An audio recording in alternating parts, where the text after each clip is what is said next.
Assalamualaikum warahmatullahi wabarakatuh. Bismillahirrahmanirrahim. Hamdan wa syukrunillah.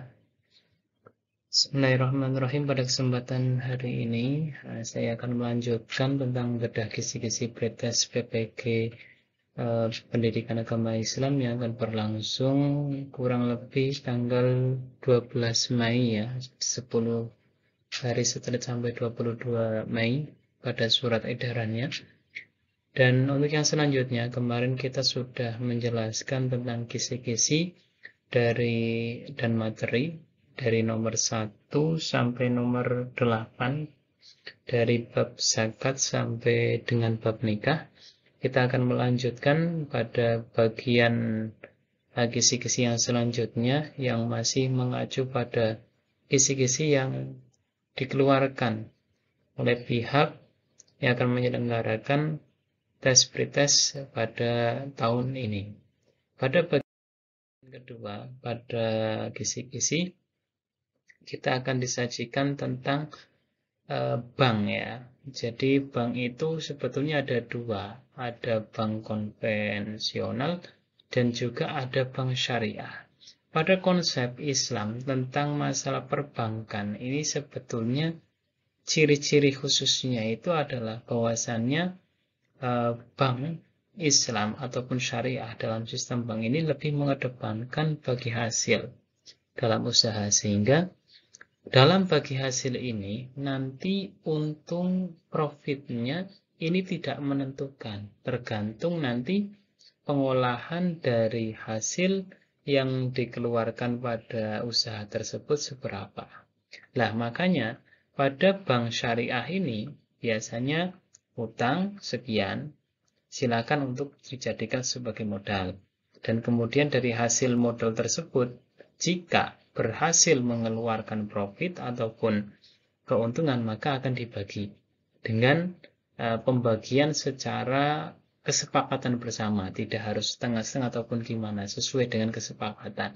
Nah, sehingga pada perbankan syariah ini, ya memang secara akad seperti hutang piutang, tapi seperti nanti akad di dalam suatu hutang piutang. Sehingga profit yang dihasilkan dari bunga, katakanlah, itu tidak menentu. Jadi tergantung nanti hasil yang diperoleh dari keuntungan. Sedangkan ciri-ciri bank konvensional ini merupakan lebih mengedepankan bunga yang tetap dan dibebankan kepada yang hutang. Gitu. Contohnya, orang nanti berhutang sekian, nanti sudah ada daftar pengembaliannya, baik secara cicilan ataupun secara kontan. Inilah perbedaan antara bank konvensional dan bank syariah. Bagaimana hukumnya? Nah, dalam hukumnya nanti juga akan dijelaskan tentang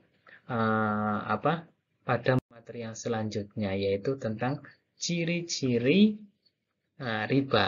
Nah, riba itu digolongkan ada beberapa ya, ada riba nasiah, ada riba fadl, ada riba yad, ada riba jahilah, dan riba qard. Dan sebetulnya yang paling sering keluar dalam masalah ini, jenis-jenis riba itu adalah riba nasiah. Riba nasiah itu bagaimana sih? Ya sebetulnya seseorang itu hutang. Nah, terus kemudian dalam tempo yang sudah disepakati dengan cara cicilan, ini akan dikembalikan. Jadi penanggungan penyerahan dan penerimaan jenis barang riba dengan jenis barang riba lainnya, dengan cicilan pada waktu. Nah ini ya, loh kenapa dengan barang riba pengembaliannya? Karena di dalam cicilan itu sudah mengandung bunga. Nah inilah. Jadi biasanya contohnya ya seperti halnya orang yang hutang di bank, itu hampir persis seperti itu. Terus kemudian ada yang kedua, ada riba fadl, pertukaran antara barang-barang sejenis dengan kadar dan takaran yang berbeda. Nah, perlu kita sampaikan seperti contoh, biasanya ketika kita itu tukar menukar beras, contoh dengan raja lele dengan nampat, walaupun itu sebuah tukar menukaran dengan jenis barang yang memang katakanlah sama-sama beras, tapi kadar harganya berbeda, kita itu ketika tukar menukar jangan sampai ketika barang sejenis itu dibedakan. Dan bagaimana cara kita menggunakan helah? Ya, menggunakan helah bagaimana kita tidak rugi tapi semuanya dapat berjalan. Nah, ketika kita menukar barangnya sejenis dengan kadar, dengan timbangan yang beda tapi jenisnya sama, itu sudah termasuk riba fadl. Jadi riba nasiah itu contohnya seperti perbankan, kita pinjam di bank konvensional. Kalau riba fadl itu adalah tukar menukar barang sejenis. Terus kemudian ada riba jahiliyah dulu ya. Riba jahiliyah ini merupakan utang yang dibayar lebih dari pokoknya.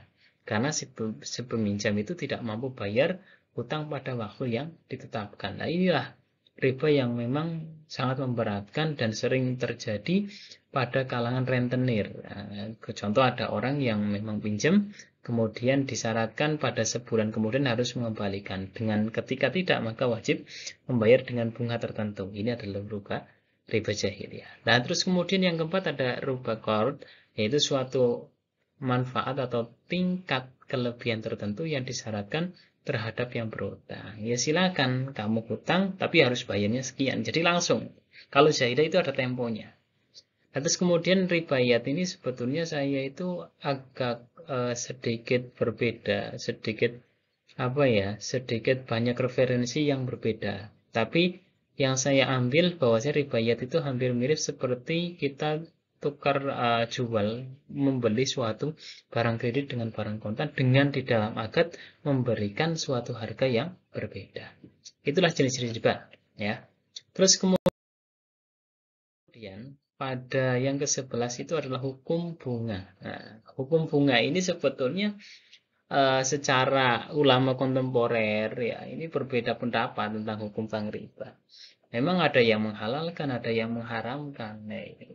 Nah, hukum yang sebetulnya mayoritas bunga bank itu sebetulnya adalah hukumnya haram.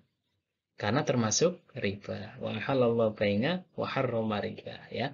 Pendapat ini juga merupakan pendapat forum ulama meliputi Majma' al-Fiqih al-Islami, terus kemudian yang sebagainya dengan referensi-referensi yang sudah dikaji. Nah, itu. Jadi, praktek bank ini mayoritas ulama, baik yang kontemporer ataupun salafi, ini memang praktek bunga di dalam bank itu hukumnya haram. Tapi pada Munas Al-Alim ulama NU di Bandar Lampung pada tahun 1900 itu terdapat 3 pendapat tentang hukum bank.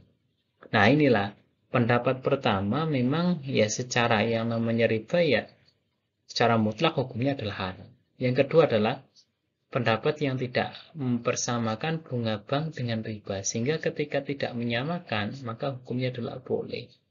Tapi dalam prakteknya ya untuk pendapat yang kedua memang banyak perbandingan, tergantung nanti si akad gimana.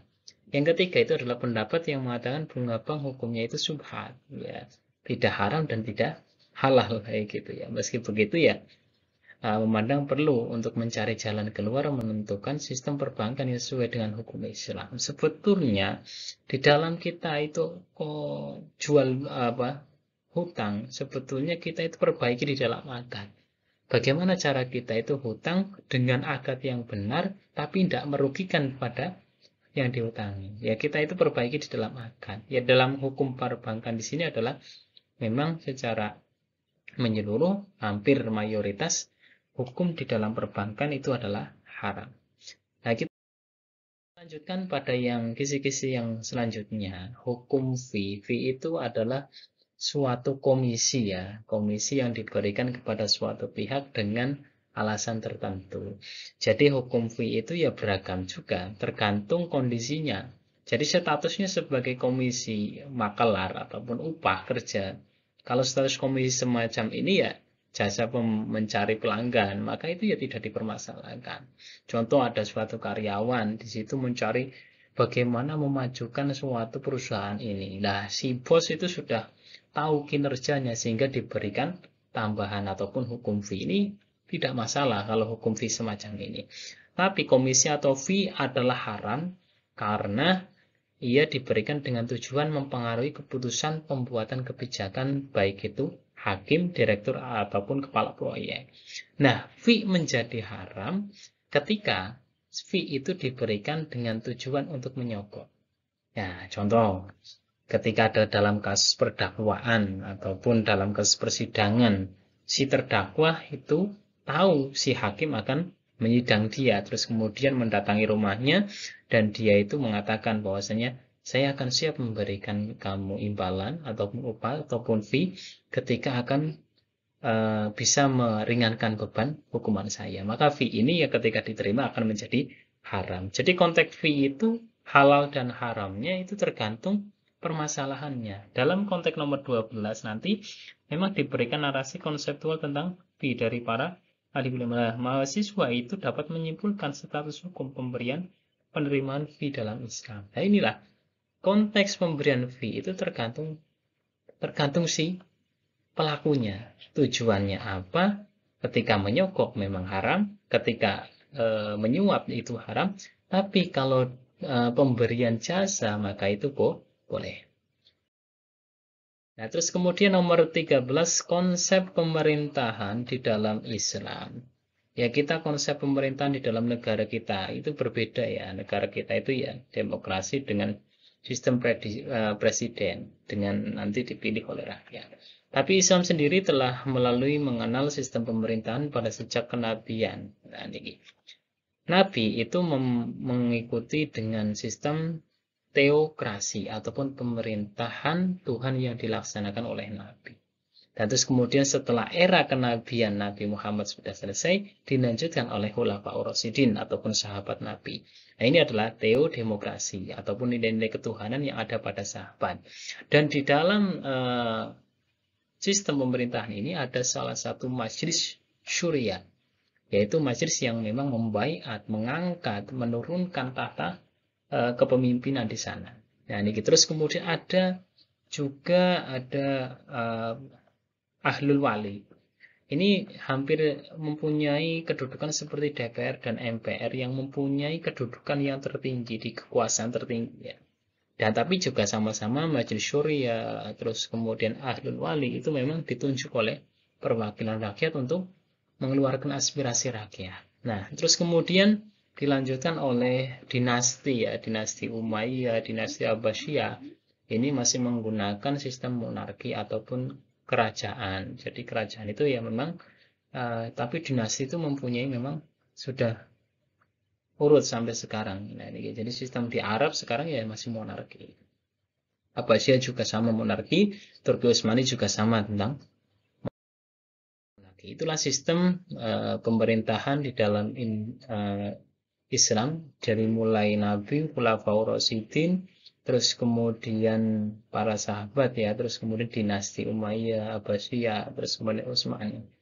Terus kemudian bentuk sistem pemerintahan Islam. Bentuk sistem pemerintahan Islam itu adalah khilafah, yaitu bentuk pemerintahan yang dipimpin oleh seorang khalifah. Nah, terus kemudian, namun dalam bentuknya pemilihan khalifah itu terdapat berbagai perbedaan. Contohnya ya, ketika zamannya Nabi itu wafat, kemudian orang-orang itu kan bingung bagaimana yang menjadi pemimpin, sedangkan Nabi itu tidak menunjuk. Dan makanya di situ ada suatu tokoh yang memang menunjuk sebagai sahabat Abu Bakar yang akan menggantikan Nabi dengan berbagai pertimbangan yang ada. Dan yang kedua, ada penunjukan dari khalifah sebelumnya. Seperti contoh ketika Abu Bakar wafat, beliau itu sebelum wafat menunjuk sahabat Umar bin Khattab untuk meneruskan kepemimpinannya sebagai khalifah. Nah, ini adalah penunjukan. Dari Nabi ke Abu Bakar itu juga penunjukan dari berbagai tokoh melalui musyawarah, terus kemudian dari raja menunjuk kepada seseorang untuk menggantikannya. Dan yang ketiga, melalui dewan formatur. Nah, dewan formatur itu adalah suatu tim yang dibentuk pada saat akan berakhirnya masa jabatan suatu pemerintahan ataupun transisi. Ya ini contohnya ya sahabat Umar kan beliau dibunuh dan ini sudah selesai terus kemudian ada tim. Ya, barulah ditunjuklah sahabat Utsman. Nah terus kemudian monarki ya tadi seperti hanya pemerintahan secara kerajaan yang sampai sekarang masih diberlakukan, seperti dinasti Umayyah, dinasti Abbasiyah, ini juga menggunakan sistem tersebut. Nah, terus kemudian untuk yang nomor 14 tadi, memang kita itu nanti akan disuruh agar kita itu menjelaskan bentuk-bentuk pemerintahan di dalam Islam, monarki, tunjukkan ya. Terus kemudian hak dan kewajiban warga dalam pemerintahan Islam ya. Kewajiban warga itu ya mengenal hak-hak rakyat. Al-Maududi itu menyatakan bahwa hak-hak rakyat itu terdiri dari garis besar itu ya perlindungan terhadap hidup, hartanya, dan kehormatannya. Selain itu adalah perlindungan terhadap kebebasan pribadi. Terus kebebasan menyatakan berpendapat ataupun berkeyakinan. Terus kemudian terjaminnya kebutuhan pokok hidup dan tidak membedakan kelas dan kepercayaan. Itu menurut Al-Maududi. Jadi hak warga itu ya hampir mirip seperti hak yang ada di dalam pemerintahan kita. Nah, terus kemudian hak dan kewajiban warga dalam yang non-muslim, ya sebetulnya di dalam Islam itu ada yang namanya jizyah ataupun pemberian suatu pajak kepada orang-orang yang bukan Islam tapi dia itu berada di dalam wilayah Islam. Itu ada jizyah ataupun perpajakan. Nah, seorang muslim ataupun non-muslim dari rakyat di bawah tatanan ini memiliki hak-hak yang harus ditanggung oleh negara dan dipelihara. Ya, salah satu ya keselamatan jiwa, pengamanan hak pemilih, terus kemudian menjaga kehormatan seorang, menjaga kehidupan pribadi, hak untuk menolak kezaliman. Contoh, kita itu ketika raja zolim, kita tidak harus mengikuti. Hak amal ma'ruf bil ma'ruf dan wan nahyu 'anil munkar, yaitu kita itu ya mengikuti sesuatu yang baik dan mencegah sesuatu keingkaran yang mencakup hak kebebasan mengkritik. Maka setiap warga itu berhak ketika ada sesuatu keingkaran, terus kemudian bebas berkumpul dan hak bebas beragama. Inilah sedikit tentang ulasan tentang hak dan kewajiban ya. Nah, terus kemudian dalam hal ini kondisi sosial yang terakhir, kita akan membahas tentang kondisi sosial pada saat sahabat Abu Bakar dan sahabat Umar berbeda dengan kenabian. Kalau kenabian itu kondisi sosialnya itu memang mengikuti arahan dari Nabi. Ya. Tapi kalau kondisi Abu Bakar dengan Umar sudah mulai berbeda peradaban. Tapi dalam memenuhi sosialnya, Abu Bakar Umar itu selalu masih berdagang ya. Tapi dalam kepemimpinannya, keadaan sosial masyarakat Khalifah Abu Bakar itu dalam bidang sosial ekonominya, ini mewujudkan keadilan kesejahteraan sosial bagi rakyat.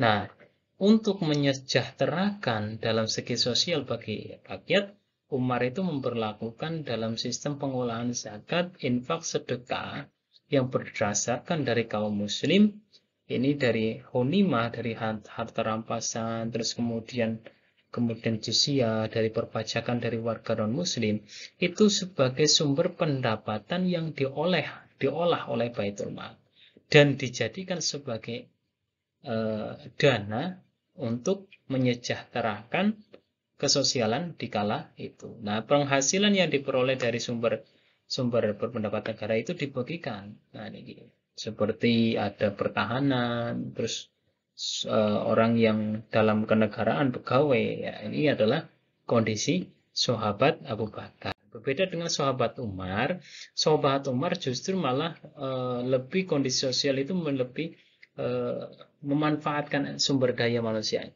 yaitu seperti hanya beliau itu membuat salah satu saluran irigasi, gunanya untuk memudahkan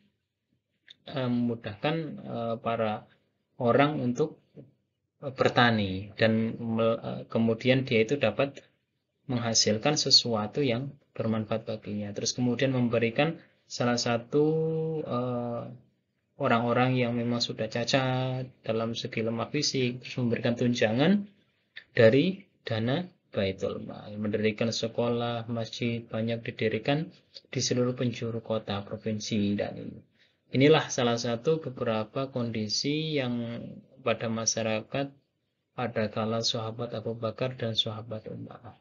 Ya mungkin sedikit dari kami, banyak kesalahan minta maaf, nanti akan dilanjutkan untuk bedah kisi-kisi yang selanjutnya ya. Wassalamualaikum warahmatullahi wabarakatuh.